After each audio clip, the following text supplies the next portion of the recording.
Okay, differences between flying a helicopter and a modern fast jet in a high threat environment. Obviously I can only speak from the helicopter point of view. It depends what is making it a high threat environment to start with. You know, is it enemy fighter aircraft? Is it an enemy surface-to-air missile system guided by radar? Is it a proliferation of manned portable air defense systems? It could just be that the terrain is really difficult. You could be hot and high, you know, really reduces the available power of the aircraft and the helicopter. It could be the weather. So I treat all of those as threats to the aircraft. So it sounds like a cop-out. It depends. The helicopter has a number of advantages. It can fly much lower than the jet.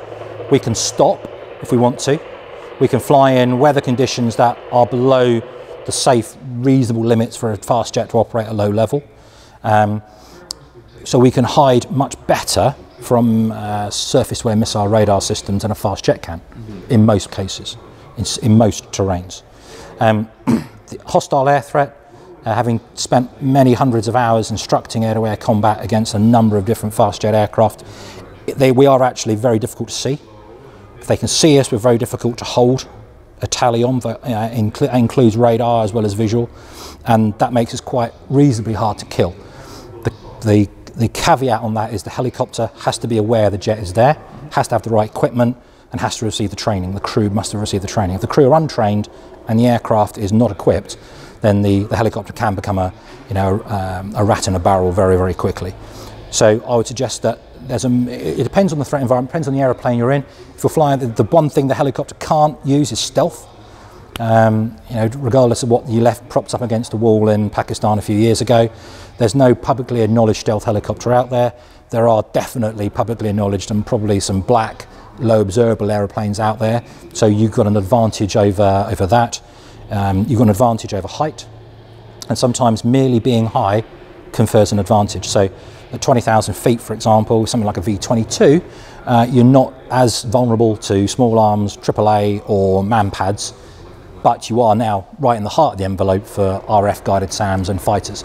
So it really depends on the threat that you're going up against, what tactic you would use, and what upgrades you may require to your aircraft in order to operate at an acceptable loss. And as an example of an acceptable loss, we briefed to go into Kosovo in 1999. The day before we actually went in, the Russians sorted out of Bosnia, and we sat in the back of there was an immediate NATO, right, we've got to go and take Pristina airfield before the Russians get there. And we sat in the back of the aeroplane, or the back of Boss's aeroplane. The one-star brigadier came in and gave us this mad plan to go and air assault an airfield in broad daylight. I mean, this is a bit mad. And we listened to the brief, and yes, you know it's a bad brief when people are looking around going like, is it going to be me or you that gets killed here? And somebody at the end of the brief said, put their hand up, yes, proud of the back. How many aircraft are we expected to lose, and when do we stop? And the brigadier sort of went, oh, that's a good question. He said, I think we'll stop when we lose half the Chinooks. And we just looked at me, 50% loss rate out of the 8 of us, and I'm flying aircraft number 7. I'm thinking, it's not going to be a good day for me, this, if we go and do this. And that threat was purely based upon small arms, turret-mounted HMGs, and the possibility of a couple of ZSUs on the airfield. That threat assessment was made on that.